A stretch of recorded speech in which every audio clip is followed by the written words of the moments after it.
from the CyberHub bunker and studio, you're tuning in to the CyberHub Podcast. And now for your host and CISO, James Azar. I've got a party for everyone today. It's a party because it's the end of 2021. All right, welcome everyone. Good morning. I thought we were going to start singing. I was into it. I was thinking of going all musical today. A little bit of show tunes. I don't know, but we're not. Good morning, everyone. Welcome to the CyberHub Podcast. It's our last show for 2021. Our final and last show. I've got a group of really special people joining me today. Stephen Semmelroth, my very dear and good friend and one of the top voices in the industry. He's like the David Goggins of cyber. That's what I call him. He's like, when I need like a little bit of energy, I just go to your page. I watch one of your videos of you running, doing something, and I go, all right, get off your ass today and do something. And you're my David Goggins. And, Thank you. And obviously one of my dear friends and someone who I appreciate so much, Christophe Foulon. You're on mute, sir. So when you do say hello, please unmute yourself. What is this? Hello, everyone. So we're wrapping up 2021 today, folks. And it's going to be a packed show. Ignore that. So, imagine if your friend had his amazing. Someone's got some audio in the background. That is you, buddy. You've got cartoons in the background. All right. That's awesome. That's the only way to start off the day. All right, folks. So we do have a very, very busy show. We're going to wrap up 2021. But before we do that, let's get to some shout outs from some of our awesome audience. Mr. McQuiggan's joining us from New York City. Hello to you. Vladimir, shalom, my brother. Good morning to Paul. Good morning to Finley. We've got a group here. David Mwallam, good morning. And yes, we are triple teaming it today. Indeed. A lot to talk about. Mr. McQuiggan, that's an awesome collection of security folks. And Mr. Cummings, good morning to you. I could see Stefan singing show tunes. Me too. I don't know. You know why. it. I don't know why, but like I could see him going to Hamilton and going like, you messed up this line. That's not how you do it. You off-Broadway hacks. You may be a little too accurate on that, James. But before we kick off this morning's show, I brought a special mug because I know Stefan. See? Ooh. So coffee cup cheers. My double espresso. What are you drinking, Stefan?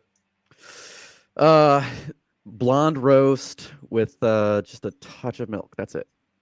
Mr. Foulon, what are you drinking this morning?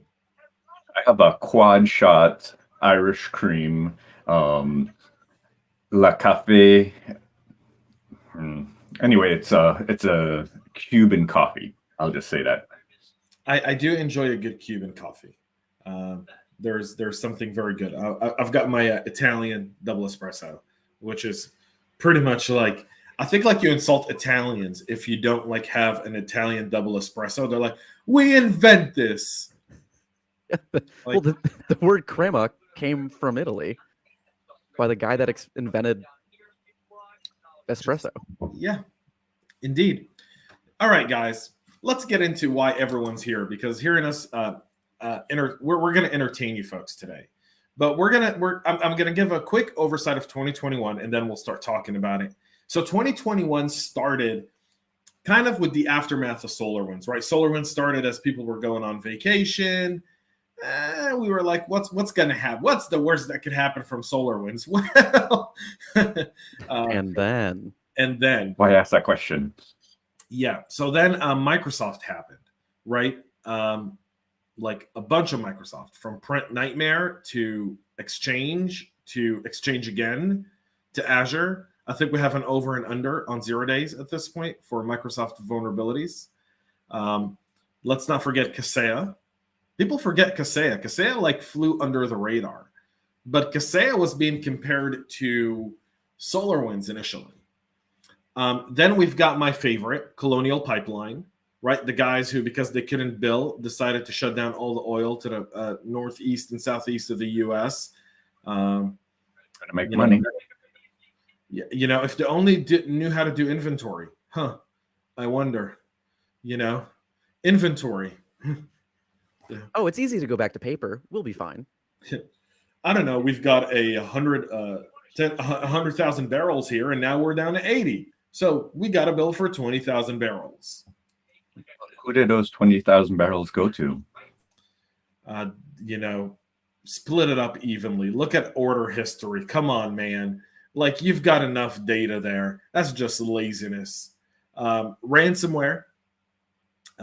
We've got Log4j. That's going on. Christmas gift. Yeah, the Christmas gift. It's our December surprise. In politics, you've got the October surprise, right? Kind of like the bombshell thing that comes out that's really going to destroy your opponent. Well, we have those in December. Every year. Gentlemen, what is your take on 2021? I'm going to jump in first. So I sat down last night, and I just started putting a little bit of pen to paper on what 2021 was, right? And obviously we started off on the tails of SolarWind when we started getting, actionable things that we could look for towards the end of December. And so we already started 2021 in a nightmare. Like we started on fire. And then just off the top of my head, I put down, 18 basically big stories for 2021 of things that we had to take action on. Not just, there's this new threat out there and they're scary and the sky is falling, but no, it was about 18 things that required us to go do something. And my big takeaways, depending on how we categorize them, one of them was on a positive note, how some organizations took leadership in the industry when they were attacked. And the one that I'll specifically call out here is with Colonial Pipeline.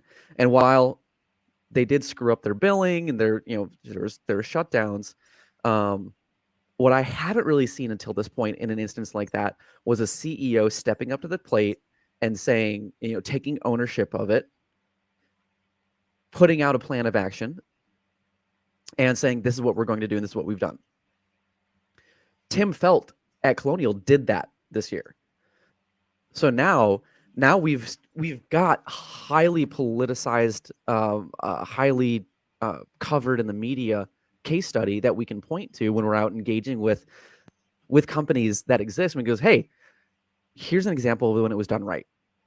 Instead of just, here's an example that, we've seen behind closed doors. No, this was really public. And I think part of that is probably on the tails of SolarWinds, because SolarWinds got a new CEO right before SolarWinds happened, right? And the response that he took was also very public, and he outlined it like his top 8 things. This is what we're doing right now, and it was public.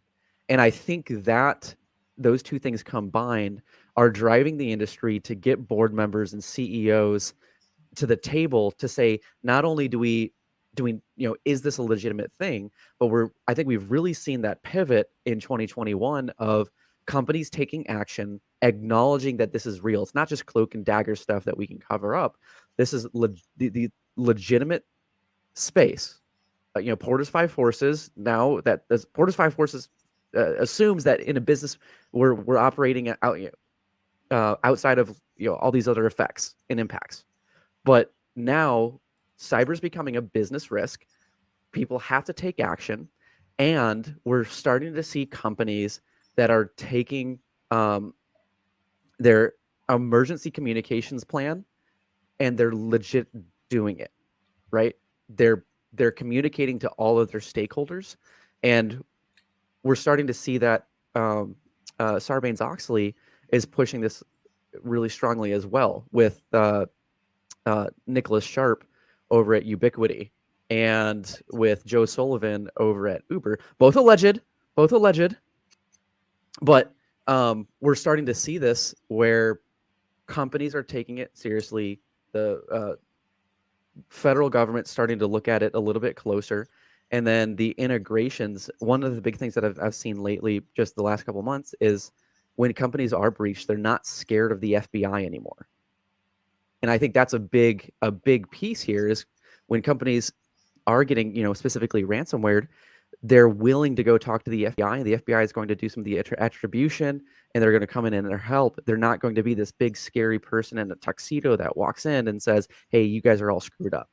So I think all of that kind of combined, the leadership in disasters, if I'm going to summarize it at all, leadership through disaster has been something that we should really focus on from 2021. That's my light at the end of the tunnel. So I'm surprised you left one company out when it comes to clear communication and setting the precedent. Microsoft.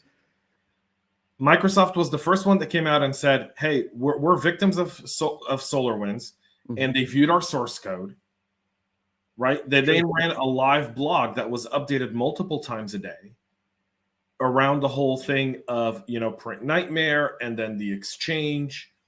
And I mean, I thought that the Microsoft response to what they went through from a supply chain perspective was textbook of what we should see go on in the industry in an event of a breach. I would argue, while you're right, I would argue that the scale of Microsoft in general drowns out some of what they did in response to this.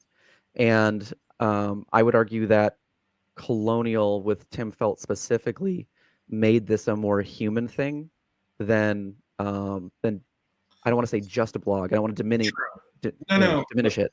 Well, so and I think because the Colonial pipeline affected people in their everyday lives, going to a gas station, not being able to have gas, and causing panic buying, affecting the economy at large versus just within cyber, it makes it a different type of responsibility. So I think with regards to that, but I think, James, you mentioned a word that I would summarize 2021 in a bucket is supply chain risk.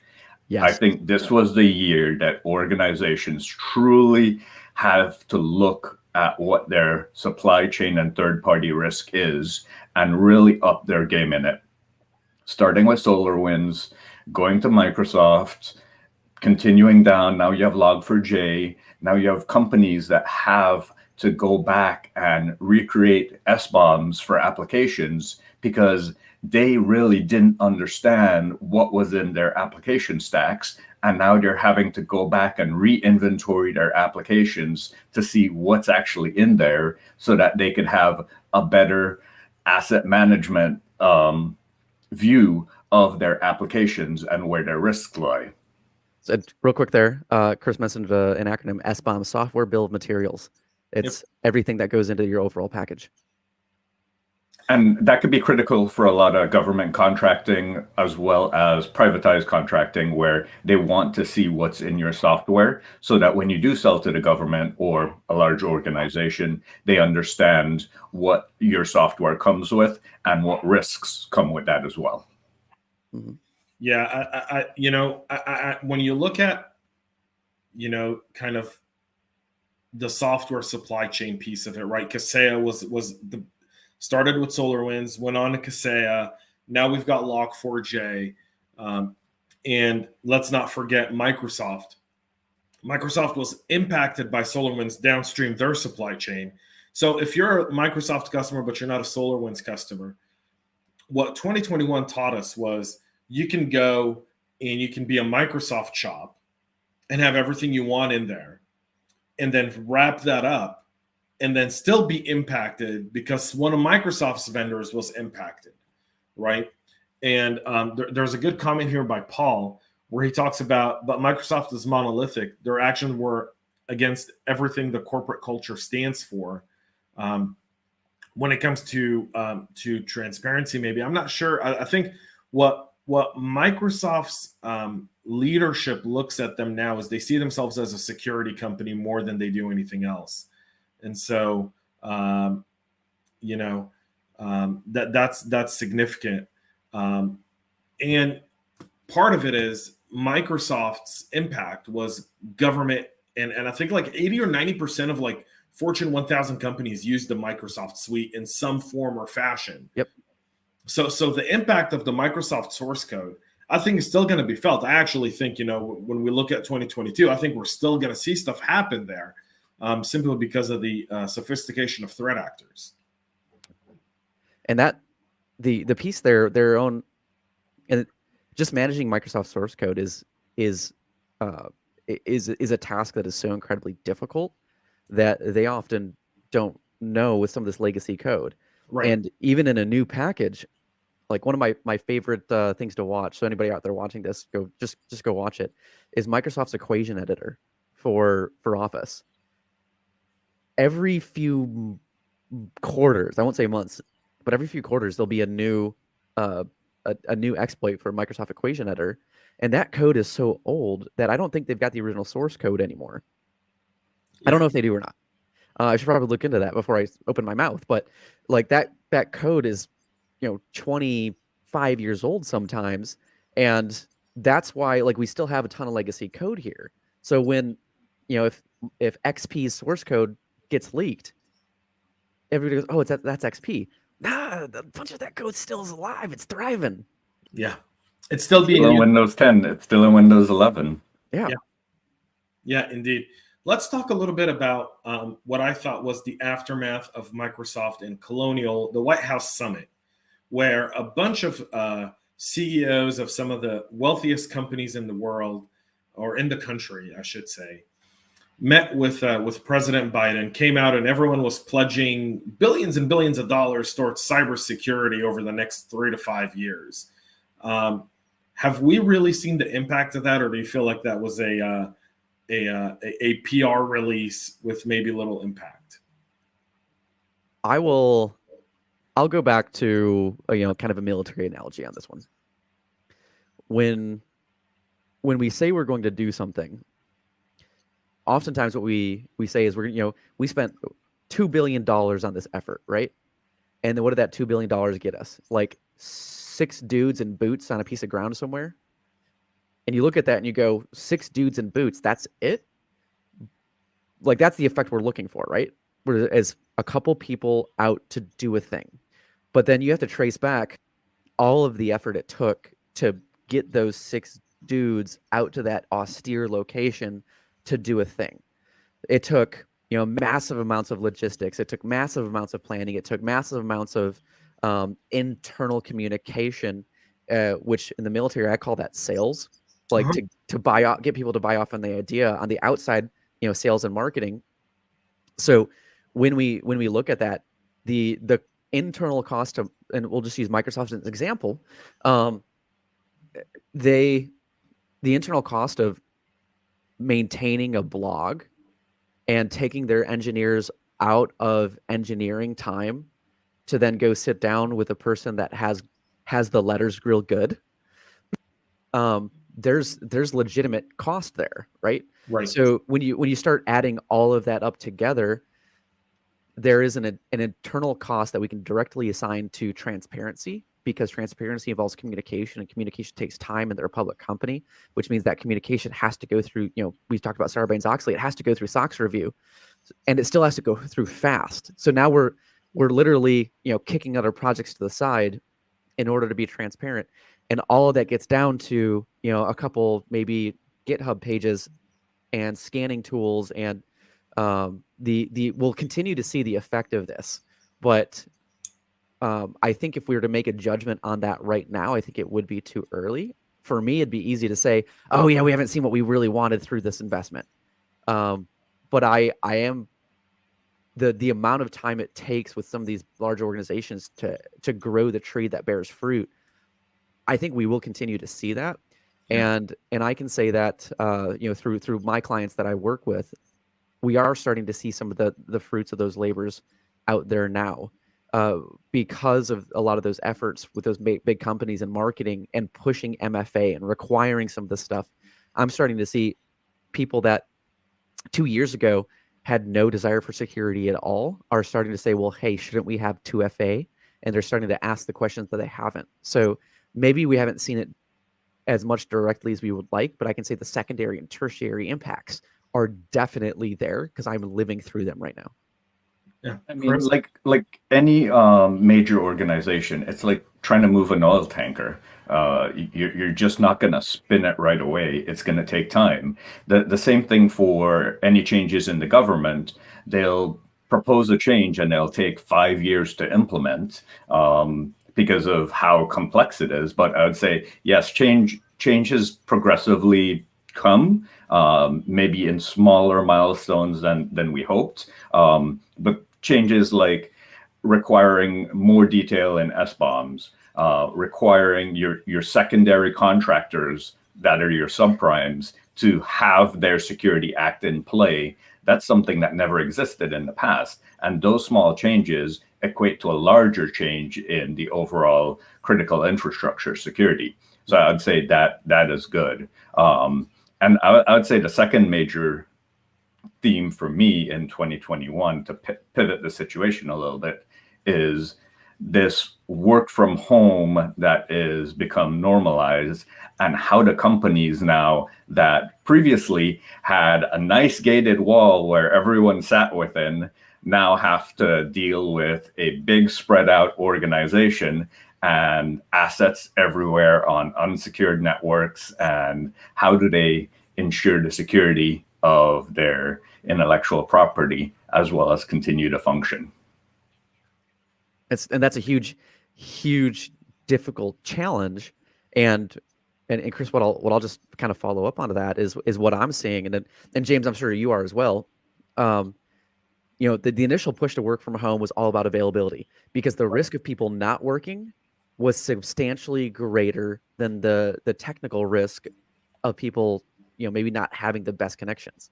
But as we're over that milestone, we're over that inflection point, we're on the backside, and we're applying all sorts of various, zero trust connection solutions. You picked the phrase of the day, but we're starting to get that visibility and the protection. And as we do that, companies out there, especially the office suite providers, the various code repositories, the development environments, they're beginning to make it easy to bake in security early on, to bake it in at the connectivity level. We're moving to a security by design culture. Yes. Right? And that's where we need to be. And that's where we need to be. That's what I think we've been talking about for years, right, Chris, Stephen? We've been talking about, hey, how do we get security by design? How do we get DevOps? How do we get our CTOs? How do we get the people that are building to look at this and go, all right, how do we bake in security and not bring security after we've already launched, right, to check a product that's already out there? We're making significant progress there, right? I want to ask you, with the time we have left, there's a lot we can talk about in 2021. I think the biggest one and the biggest thing is ransomware. Still an issue in 2022? Yes or no? Bigger. Yes. You think bigger? Yeah. Interesting. Yep. Interesting. I actually think I think that the DOJ and the FBI have been kind of smacking the cyber criminal groups that run these ransomware as a service operations pretty well. That I think we're going to see bigger ransomware attacks, but fewer in frequency. Because, like anything with crime, once you start to get hunted, then they start to drop like flies. Well, yes. But also we know that, if we're doing the allegory to the drug trafficking trade, right? When you take out the current, the market incumbent, and I forget the name of the case study in the gang, but there was in the UK, there was an instance where a year-long process. Go ahead. Let's give everyone the example everyone knows, because everyone here is pretty much, anyone watching has seen Narcos, right? You take out Pablo Escobar, the Cali cartel came through and still ran the cocaine trade out of Colombia through Mexico for years to come after that. Just because you took down Pablo Escobar, you didn't stop the drug trade. And the drug trade was screwed up for what, a couple hours? Not to mention the rapid increase and then splitting up of the gangs in Mexico into So, different. but that's not the same, though. I'll tell you why. I don't think that's the same. I feel like trying to compare cyber crime gangs to narcos or to anything else is a little different, because our way of fighting back with Colombia was to put out DEA agents and maybe train their military to go out and take them down. Now we can get rid of them even before they launch an attack, because you've got Army Cyber Command, you've got NSA, and you've got DHS and FBI, and they all have a mission, which is to knock down these gangs before they even show up. So you're going to see ones that slip through, and I think those are going to be major ones that are going to be run by nation states, meaning Iran, North Korea, Russia. I see it on the other end, right? You're going to have nation state supported or enabled gangs that pilfer up in countries like Russia, China, North Korea, that they don't participate with U.S. cooperation, and those will increase and multiply, and they're the ones that are going to cause like 1,000 pins of attacks versus 2 or 3. Ransomware is used in geopolitics, all right, as a tool, as kind of like a, I'm going to encroach your airspace. Okay. That's what it's kind of is. I'm going to fly one of my bombers and I'm going to encroach your airspace. And that's kind of a warning shot without really doing a warning shot, right? I'm going to provoke you. It's an escalation to solve conflict lower than war. Correct. And ransomware, from that perspective, I think the nation states we got to be watching for is not China. China's after data, China's after IP, and China's making laws within China to get all of that legally within a communist regime that is holding people in like the worst human rights violator on planet Earth at this point, right? Like boycott Beijing Olympics. All right, let's start with that. But you've got Iran and North Korea, who are both financially on the verge of collapse. Both need some sort of leverage in order to get sanctions reduced, in order for them to start to participate in the global marketplace. I think we're going to see them become more active again, meaning going back to the 2016, 2015, 2017 timeframe, where we saw Iran and North Korea really be kind of behind most major ransomware incidents. So, yeah. Well, it's, you know, that's also a funding stream specifically for North Korea. But let me circle back to why I think we'll have more in general. I think we're going to have more because the barrier to entry to becoming a cyber pirate is much lower these days. And we know that we can go back and show that, not just, you know, theoretically, right? We can show that because like we've got access to Conti ransomware's groups standard operating procedures. We can walk through like their training program, and it was leaked. You can just go look it up.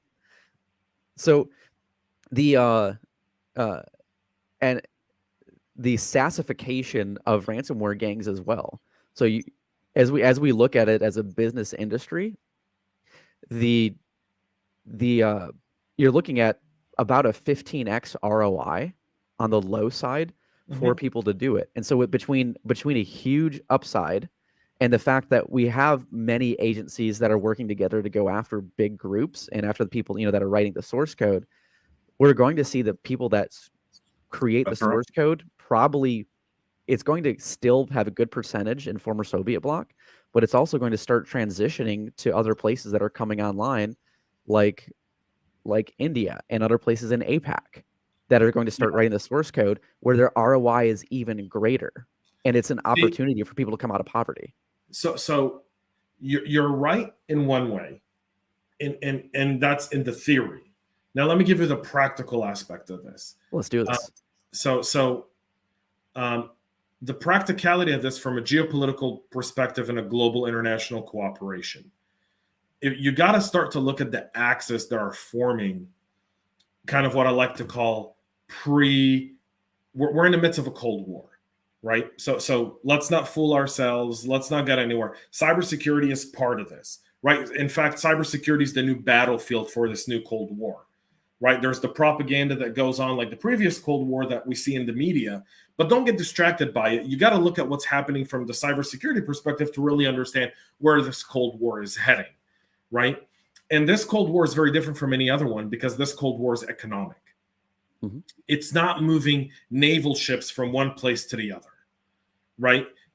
Just this week, I think yesterday or 2 days ago, Cuba signed a defense treaty with China to allow China to dock its naval ships in Cuba. So that's very reminiscent of Russia docking nuclear submarines in Cuba, going back to the days of Cold War. So history tends to repeat itself. The only difference is now we know a little bit better. So you have to look at this from this perspective, okay? There's going to be a few different things that are going to have to take place within this Cold War. So you're right about India. I'm more concerned about Pakistan and Afghanistan because I'm looking at the Taliban and I'm saying, all right, the Taliban just took over a country where there's about 23 million people that are now starving. They're living below the global poverty line. They have food insecurity. 23 million people in Afghanistan now have food insecurity, something they didn't have a year ago. All right. Food insecurity. Insecurity. Just a little bit. Insecurity. Food insecurity, meaning they don't know where their next meal is going to come from. Mm-hmm. So we know that the Taliban is a very advanced organization. They do have a cyber unit. Their cyber unit is predominantly around propaganda. They're going to enter the ransomware game because that's how they're going to start to get food being sent by Europe and other countries to support their population in order for them to cement their control over the country. Yes. What I was talking about, that's transition to APAC and India, though, was in generation of the source code, of generation of the actual tools. I think you're absolutely right that Afghanistan, Pakistan will begin to use those tools, but I don't think they're going to have a major development effort for a few years.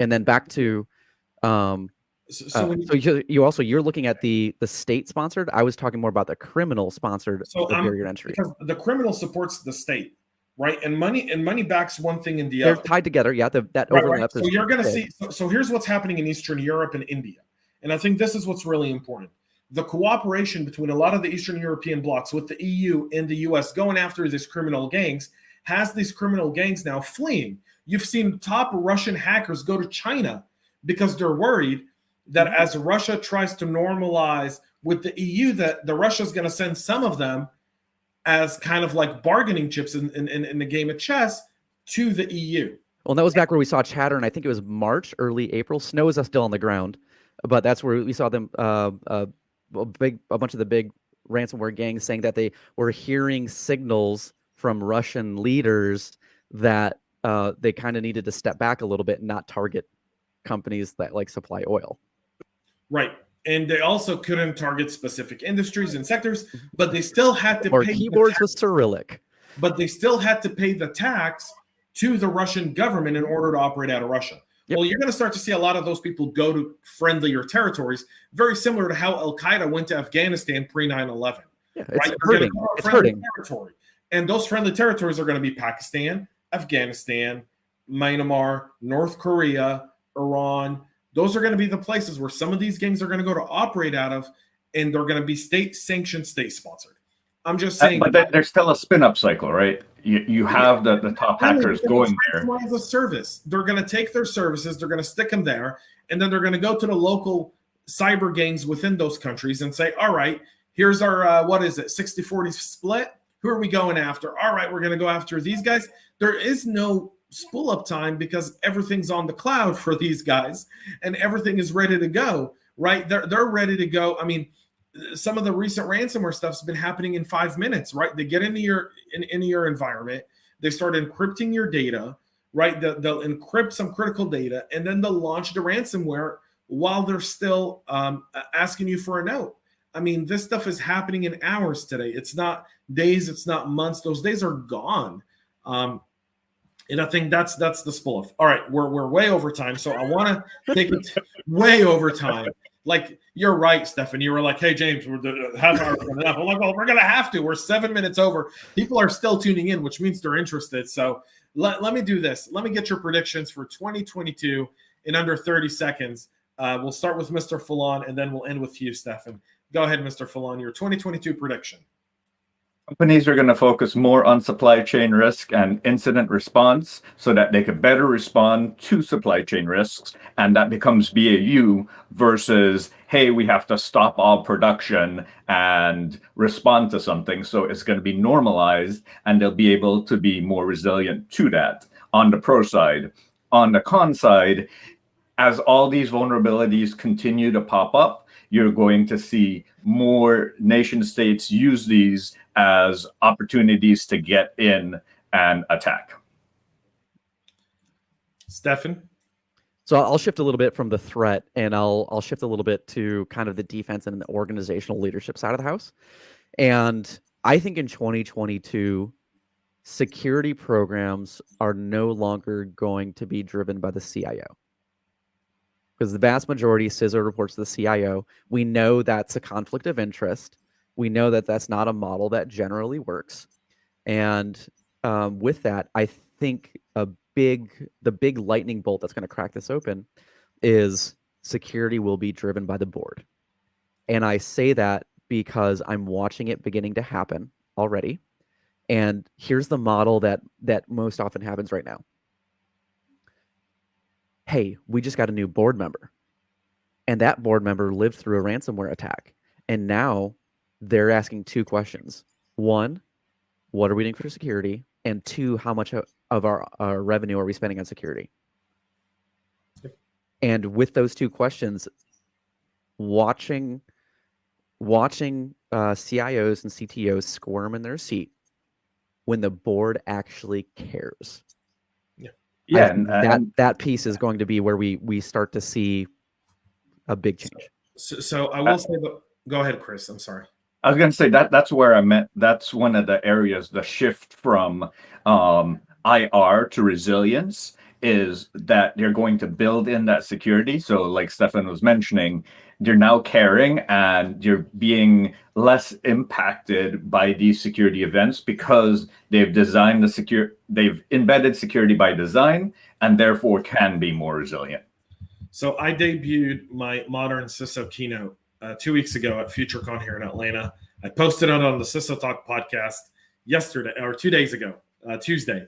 You guys can go listen to it. It's exactly what I talk about, Stefan. It's exactly word for word what I talk about. What is the modern CISO? What are the skills and the gaps and the shift that we're seeing from leadership? And that shift from leadership is going to require a shift in the skills and the knowledge of a CISO. So don't be mistaken for 1 second. Everyone keeps begging, I want the board to pay more attention to me as a CISO. And then the board, and you're Chicken Little. The sky's falling. We don't have enough money. Our risk score is unbelievable. Stop. Relax. Don't complain to the board. Go to the board with solutions and build relationships and partnerships. And if it's anything in 2022 I'd like to see more of is security people. And now I'm going to talk out to some of my security partners, aka vendors, right? Here's the deal. Start to become security partners and not vendors in 2022. Extensions of the team. Indeed. Find out if your big customers have weekly stand-ups talking about security, and send one of your engineers in there. Send someone from your team to listen in. If nothing else, to understand key problems that are going on within your customers that you can solve, that helps you become even a more integrated partner for us practitioners. That's number one.